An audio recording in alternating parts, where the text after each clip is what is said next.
So as an introduction, Claudius Ptolemy was an astronomer, mathematician, and cartographer during the 2nd century AD. He was a true scholar.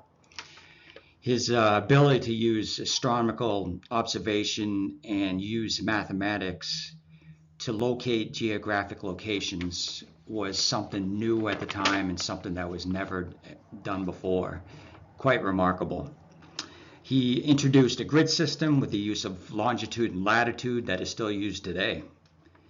And he developed a written book called Ptolemy's Geography that has a written system mapping over 8,000 places in and around Europe, Asia, and Africa.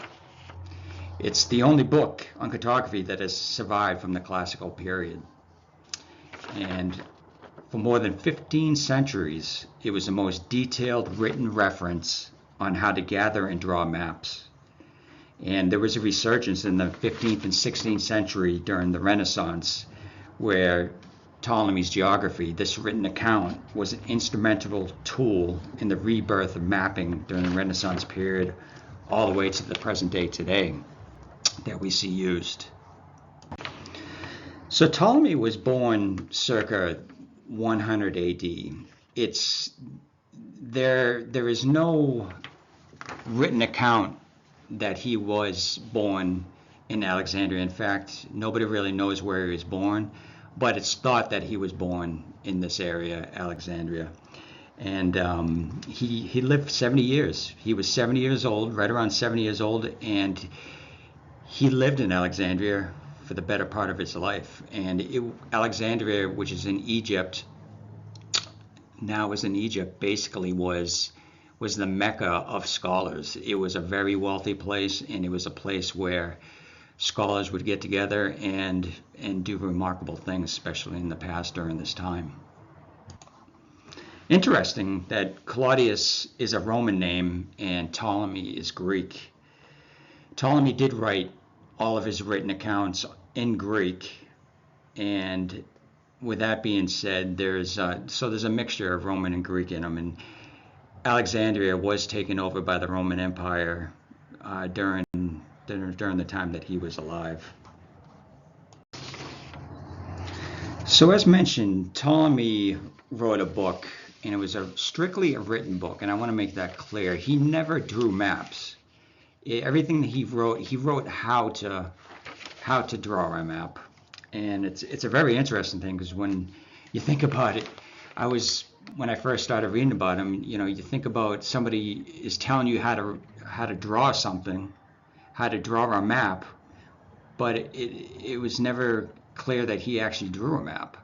He just gave a written narrative of how to draw, and other people took his written account and was able to use that to amazingly.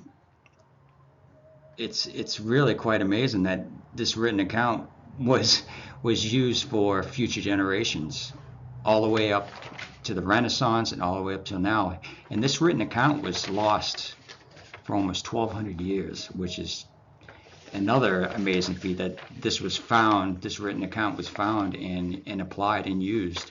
And it was this book, which has eight different books that was used, and I'm going to explain it right now.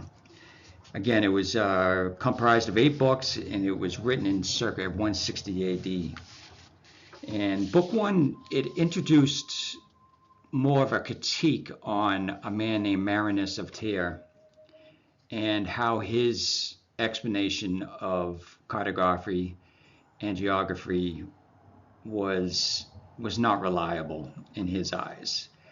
He did praise Marinus for his wealth of information, but he didn't feel that the information was included from a trustworthy sources. So he was skeptical.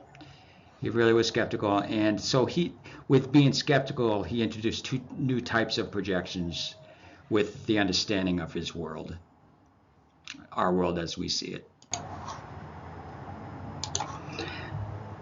As you can see up here, these are his 2 projections, and this is how basically his written account was to introduced the longitude and latitude. So you have a grid system right here, and you have latitude going across and longitude going down. And this is how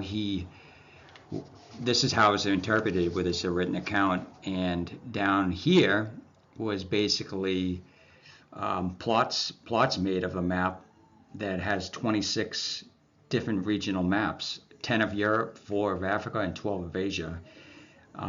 It's this detailed instructions for preparing the global and regional maps was a fundamental principle of cartography. And down here, so it's interesting because you have the beginning of what his written account was all the way down the next step right here, and then right here you have today's modern sphere, modern Earth globe with longitude and latitude. So for him to be able to do this almost 2,000 years ago, strictly with using a pencil, compass, and not a lot of tools, and using his knowledge of mathematics, astronomy, to come up with a written account is remarkable.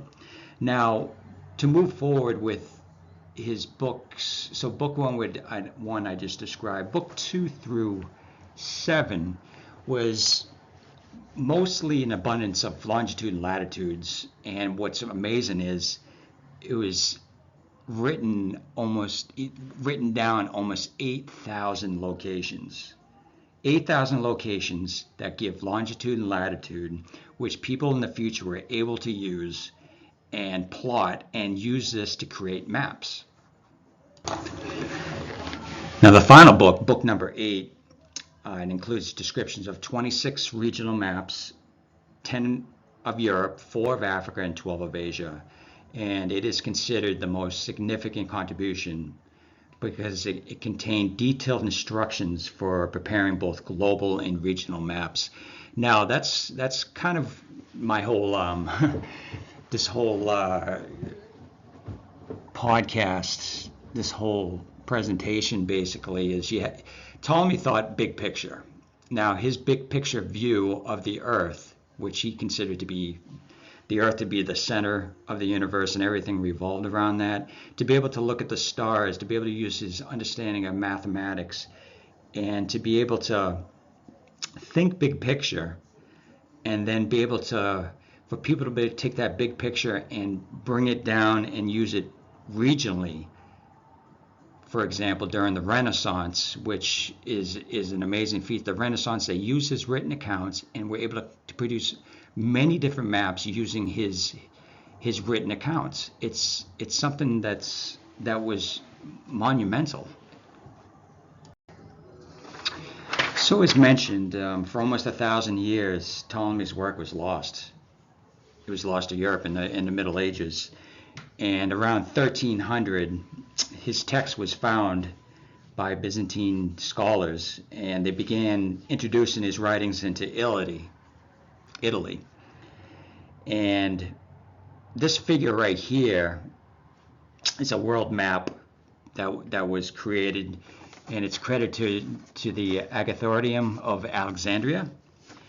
And this was pretty remarkable. This map actually wasn't totally correct, but this is one of the first ones that was created from his written account.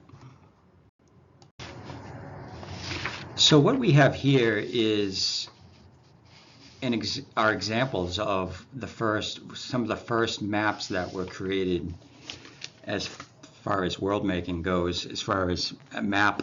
And it was, what's remarkable is up here is one of the first maps ever created, and it was by Martin Lann, and it's dated at 1477. Now in 1477, there's only 26 of these that are known to remain out of the 500 that were printed. So if you can get a hold of one of these, I think you'd be doing pretty well. And as we move down here, we have more maps that were created shortly thereafter. And these maps that were created shortly thereafter this one was 1482 by Leonard Hall, and this one right here was Johannes Schitzner from 1482. So as a continuum, these maps kept on evolving, getting better and better and better. And as they got better and better, you were able to take these big picture items and create regional maps of Rome, Italy, all over the world. And it's an amazing feat that Ptolemy created this, and it was able to be continuously used, lost for a certain amount of period of time, and brought back. And this was all created from his ability to basically look at the stars, use mathematics, and his knowledge to be able to write this and give a narrative of how to draw a map. I'm not going to go into all of these, but this is a really abundant list of various maps that were created by Ptolemy's Geographia. So we can see a timeline, and this timeline right here basically are some examples of all the maps that were created from Ptolemy's Geographia. And more, there's more to this list also. You have regional lists that you could you can literally look online through books, and it's crazy how many maps were created, both regional and worldwide maps. So if you take a look here, this is a current map of the world. And if you look up here, Ptolemy's written account it didn't include North America or South America. It mostly included all of Europe, Africa, and Asia. So if you look up here, you have Africa, Europe, and Asia over here. It is this silhouette right here was what it looks like now, but then you have all these little darker lines, which it's pretty close in a lot of ways. So the one thing that Ptolemy wasn't correct on was his ability to know the actual size of the Earth. The size of the Earth was off in his writings, but his ability to locate longitude and latitude with the grid system, different areas, and be able to plot this and come pretty close is amazing. This over here is a Roman map, and the reason I included it was just to give an overall impression that from his big picture ideas, the Renaissance was able to take his information and use it on a micro level. And that's the basis of what I'm trying to get at. You take something like Ptolemy, you have his ability to think big picture, use something to create a grid system with longitude and latitude, put it into coordinates, and you plot it down and you pinpoint those coordinates, and then from there you're able to create even a more micro area and develop that. So it was fundamental. He was the father of cartography.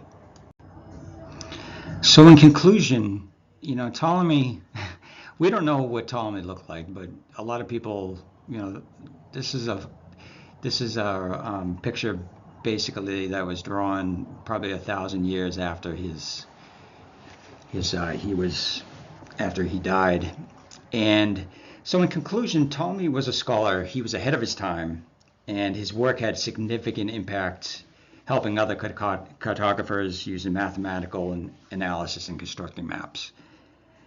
The resurgence during the Renaissance and the many maps globally and regionally helped shape what we know today of the world of cartography. And during the Renaissance era forward, and even before, he can be credited with being the founder of maps as we do today. So Claudius Ptolemy was a big deal.